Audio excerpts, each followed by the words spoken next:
آج سے کوئی تقریباً غالباً 25-28 سال پہلے کی بات ہے. میں نے کتاب پڑھی تھی اور تب سے میرا اشتیاق تھا. پھر جب انٹرنیٹ آیا تو میں نے آتے ہی سب سے پہلے اس کا استعمال یہ کیا کہ میں نے اس کتاب کا جو کانٹینٹ تھا اسے، یہ حکم بھی ہے، میں اس حوالے سے بات کر رہا ہوں، اس کے کانٹینٹ کو میں نے ڈھونڈا کہ اس کی اصلیت کیا ہے. یہ کتاب ابھی بھی میں یہ ریسرچ ورک کرتا رہتا ہوں. یہ کتاب شاید مومنین کے پاس ہو، سپر مین ان اسلام. ہے کسی کے پاس؟ پیچھے بیٹھے ہیں آپ کے پاس.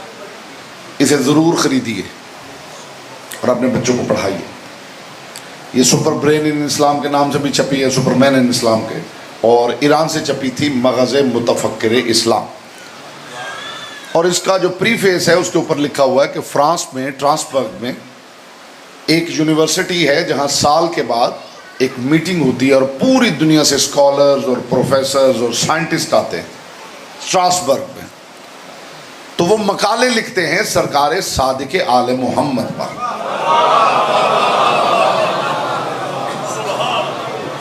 تو ان کا جو مجموعہ ہے اسے چھاپا گیا ہے سپر برین ان اسلام کے نام سے. تو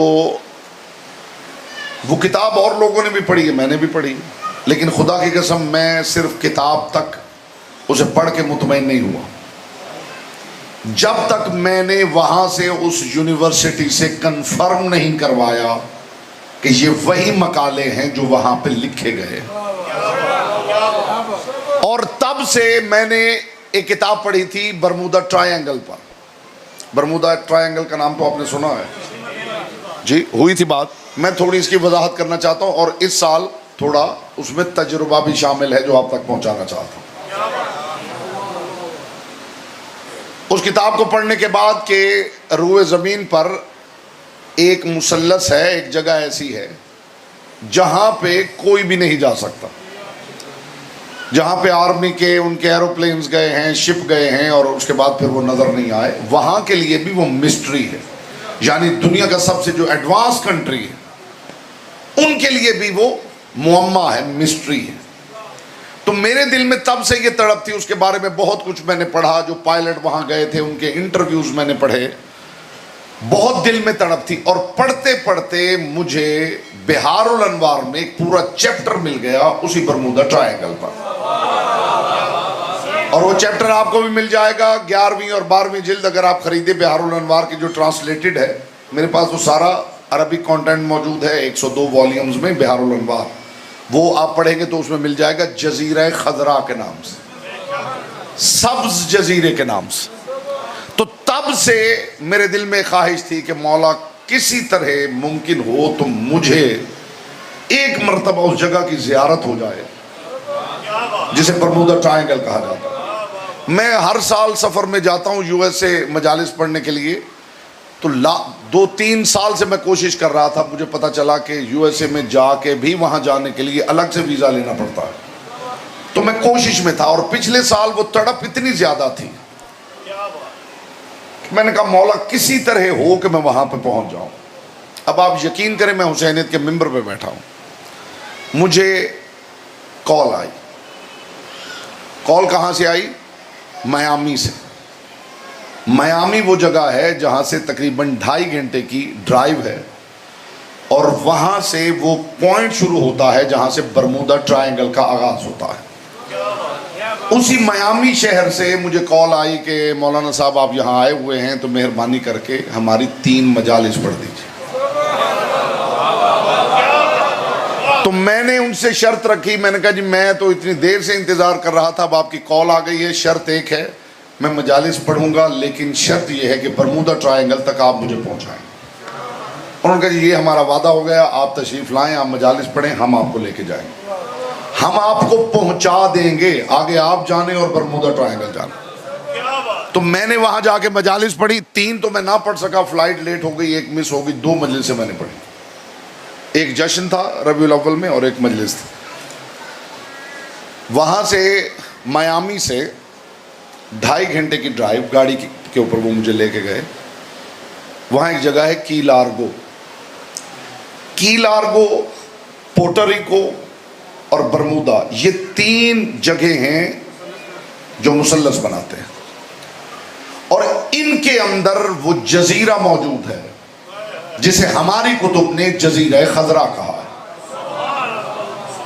میری اس کے اوپر ویڈیوز ہیں، میں نے وہاں پہ لیکچر ریکارڈ کروایا ہے، وہاں پہ لائیو گفتگو، وہ اس وقت UK سے نشر ہو رہی تھی لائیو گفتگو، جو وہاں پہ بوٹ کے اندر، وہ ہم زیادہ دیر نہیں کر سکے، وہ غالباً 10 یا 12 منٹ کی گفتگو ہے، لیکن پوری ریکارڈنگ آپ فیس بک کے اوپر دیکھ سکتے ہیں۔ 2 راتیں میں وہاں رہا ہوں، اس جگہ پر جس کے بارے میں میرے دل میں اشتیاق تھا کہ کسی طرح میں پہنچ جاؤں، وہ مقام جسے ہماری کتب میں جزیرہ خضرا کہا گیا ہے۔ اگر آپ آسمانی روٹ کی بات کریں تو جو پلینز اوپر سے اڑتے ہیں وہ بھی اسے بائی پاس کر کے اڑتے ہیں، جو شپ پانی میں چلتے ہیں اٹلانٹک اوشن میں وہ بھی اسے بائی پاس کر کے چلتے ہیں۔ وہاں کے جو مچھیرے ہیں جو رہتے ہی وہاں ہیں، جن کا کام ہی سمندر میں ہے، وہ بھی اسے بائی پاس کر کے اپنے شپ چلاتے ہیں۔ کی لارگو سے پورٹریکو تک یہ تقریباً لاکھوں میل کا یہ سفر ہے۔ وہ جزیرے چھوٹے نہیں، یعنی وہ ٹرائنگل کوئی چھوٹی ٹرائنگل نہیں۔ تو مجھے مالکوں نے یہ مہربانی کی کہ 2 راتیں وہاں قیام کرنے کا موقع دیا۔ وہ ویڈیو آپ فیس بک پہ دیکھ سکتے ہیں۔ یہ وہ جگہ ہے جس کے بارے میں، اور مجھے وہاں کے لوگوں نے پوچھا، انہوں نے کہا جی ہم تو میامی میں رہتے ہیں، ہم کبھی نہیں گئے، نہ آج تک کسی نے آ کے کہا۔ اور آپ کو یہ بھی بتا دوں، تشیع میں میں پرانی بات نہیں کر رہا، پچھلے 200 سال میں واحد بندہ ہوں جو برمودا ٹرائنگل میں گیا۔ یہ مجھے وہاں کے لوگوں نے کہا، انہوں نے کہا جی یہاں لوگ آتے ہیں، پوچھتے ضرور ہیں لیکن آج تک کوئی گیا نہیں۔ جانتے ہیں نہ جانے کی وجہ کیا ہے؟ دل میں امام کی تڑپ بھی ہے اور موت کا خوف بھی ہے کہ خدا جانے وہاں کیا ہو جائے گا، خدا جانے کہیں ڈوب ہی نہ جاؤں۔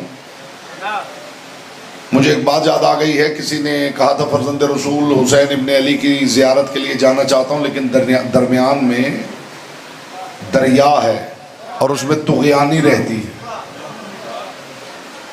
ڈر رہتا ہے کہ کشتی ڈوب نہ جائے۔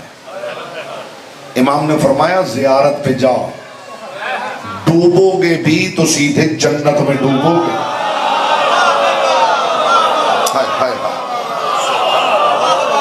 میں اپنی کتب سے اس پہ اتنی گفتگو کی جا سکتی ہے، میرے ایکسپیرینسز کیا ہیں، میں نے وہاں کیا کیا دیکھا، اس کے لیے تو میرا خیال ہے 10 دن بھی کم ہے، لیکن میں اسے ریلیٹ کرنا چاہتا ہوں کہ جو کچھ میں نے وہاں پہ دیکھا، جو کچھ انٹرنیٹ پہ موجود ہے، جو کچھ لکھا گیا ہے، جو کچھ اس پہ جریدے شائع ہوئے ہیں، ان سب کو اکٹھا کریں تو آپ کی بہار کا جو باب ہے جزیرہ خضرا پہ، وہ ساری کی ساری چیزیں میچ کرتی ہیں۔ اور جزیرہ خضرا کے بارے میں لکھا گیا ہے کہ یہ وہ مقام ہے جہاں زمانے کا امام موجود ہے، اور اکیلا موجود نہیں بلکہ اپنی اولاد کے ساتھ موجود ہے۔ علی بن فاضل مازندرانی یہ ان افراد میں سے ایک ہیں جنہوں نے اس جزیرہ خضرا کا وزٹ کیا ہے۔ امام سے ملاقات نہیں ہوئی ان کی، امام کے ایک پوتے سے ملاقات ہوئی، اور وہ ملاقات کا جو حال ہے وہ تھوڑا سا میں آپ کو سنانا چاہتا ہوں۔ وہ فرماتے ہیں کہ میں اندلس کے اپنے ایک استاد کے پاس پڑھتا تھا، تو میں نے اچانک دیکھا کہ پہاڑ سے قبیلہ اترتا ہوا آ رہا، تو مجھے بڑا اشتیاق ہوا کہ میں بھی اس قبیلے کے ساتھ جاؤں اور تھوڑا سیر کروں، گھوموں پھروں۔ تو میں نے آگے بڑھ کے پوچھا کہ آپ کہاں سے آئے ہیں؟ انہوں نے کہا کہ ہم قبیلہ بربر کے لوگ ہیں۔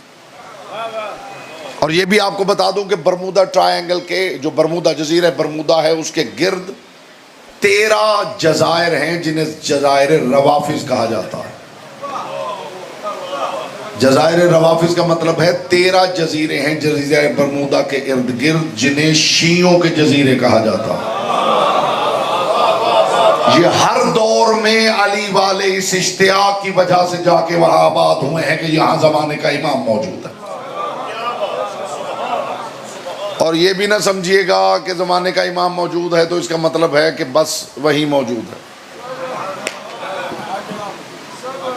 وہ وہاں ویسے ہی موجود ہیں جیسے روضے میں حسین موجود ہیں. نہیں رہ گئے ہیں آپ, لطف نہیں لے سکے, لطف نہیں لے سکے. ہائے ہائے ہائے, متوجہ ہیں حضور؟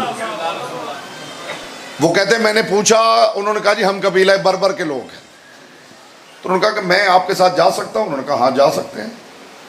وہ کہتے ہیں میں نے اپنے استاد سے اجازت لی کہ جی میں کچھ دن کے لیے ان کے ساتھ جانا چاہتا ہوں. استاد نے مجھے اجازت دے دی, میں ان کے ساتھ چلا گیا. وہ کہتے ہیں جیسے ہی ہم اپنے شہر کی حدود سے نکلے, میں نے دیکھا کہ ایک دریا کا کنارہ ہے, وہاں جا کے سارے کھڑے ہو گئے. خدا جانے کیا بات شروع ہو گئی ہے اور کیا میسج آپ تک پہنچنے والا ہے. وہ کہتے ہیں دریا کے کنارے پہ ہم کھڑے ہو گئے اور میں نے دیکھا کہ کچھ کشتیاں ہیں جو سامان سے لدی ہوئی چلی ہوئی آ رہی ہیں اور کچھ کشتیاں خالی ہیں. وہ کہتے میں دیکھ رہا تھا اور پوچھ رہا تھا کہ یہ کشتیاں کہاں سے آ رہی ہیں, لیکن کوئی بتاتا نہیں تھا, بولتا نہیں تھا. کہتے کشتی میں ہم سوار ہوئے, دوسرے کنارے پہ جا کے اترے تو میں نے دیکھا کہ وہ دور سے جو جنگل نظر آ رہا تھا وہ اصل میں خوبصورت شہر تھا. وہ کہتے شہر میں ہم داخل ہوئے اور شہر میں چاروں طرف ایسے بازار تھے کہ جو بازار درمیان میں آ کے ایک چوراہے میں ملتے تھے جس میں ایک خوبصورت عالی شان مسجد تھی. کہتے ہم بازار میں سفر کرتے ہوئے اس مسجد میں پہنچے. مسجد میں جیسے ہی پہنچے ہم نے سنا کہ اذان ہو رہی ہے, اور اس وقت میرا دل باغ باغ ہو گیا جب میں نے سنا کہ اذان میں کوئی کہہ رہا تھا اشہد ان علی ولی اللہ. جی حضور. کہتے باقی نماز پڑھتے رہے, میں نے بھی نماز پڑھی, میں تھکا ہوا تھا, میں جا کے مسجد کے کونے میں بیٹھ گیا. کہتے وہ جو بزرگ نماز پڑھا رہے تھے, جب نماز تمام ہوئی, یہ وہ میسج ہے جو میں آپ تک پہنچانا چاہتا ہوں. وہ کہتے جب نماز تمام ہوئی وہ بزرگ باہر نکلنے ہی والے تھے کہ ان کی نگاہ مجھ پہ پڑی اور انہوں نے میری طرف دیکھ کے کہا من انت ومن این اصلی, کیا نام ہے تیرا اور کہاں سے آیا ہے؟ کہتا میں نے پلٹ کے کہا کہ میں اندلس سے آیا ہوں. انہوں نے کہا ما مذہبوں کا, تیرا مذہب کیا ہے؟ یہ جس سے بات ہو رہی ہے یہ بات میں انہوں نے بتایا کہ وہ صاحب الامر کے پوتے ہیں جو وہاں پہ نماز پڑھاتے ہیں. انہوں نے پوچھا تیرا مذہب کیا ہے؟ اب سماعت بیدار کیجئے کہ زحمتیں تمام کر رہا ہوں, تیرا مذہب کیا ہے؟ کہتا میں نے ان کی طرف دیکھ کے کہا میرا مذہب یہ ہے اشہد ان لا الہ الا اللہ واشہد ان محمد رسول اللہ. کہتا میں یہ کہہ کے چپ کر گیا, مگر وہ ابھی بھی میری طرف دیکھ رہے تھے جیسے کسی اور شے کے سننے کا انتظار کر رہے ہو.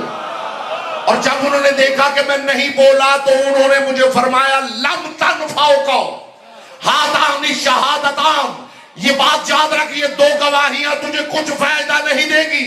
لما لا تقول الشہادۃ الاخری لتدخل الجنۃ بغیر حساب, وہ تیسری گواہی کیوں نہیں دیتا جو بغیر حساب کے جنت میں لے جاتی ہے؟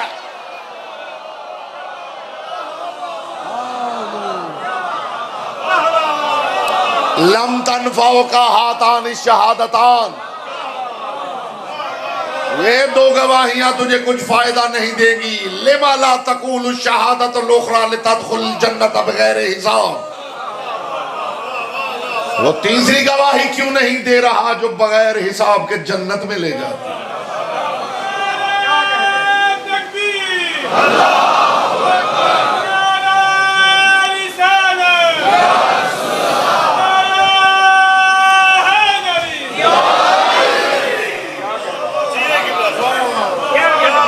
انہوں نے وہاں امام کے پوتے سے سوالات کیے ہیں, ان کے جوابات ملے ہیں, اور وہ سارے کے سارے بہار الانوار کی 12ویں جلد میں موجود ہیں. جی انوار میں جی. اس کے باوجود کسی کو یقین نہ آئے تو پھر اس کی اپنی مرضی ہے. ہم تو صاحب الامر کی بارگاہ میں گواہی دے دیں گے کہ مولا ہم نے تو یہ بات آپ تک ان تک پہنچا دی تھی. مولا جن کی پشتوں پہ آپ نے ہاتھ رکھا ہوا ہے نا, انہیں ہی بڑی مشکل سے منوایا ہے.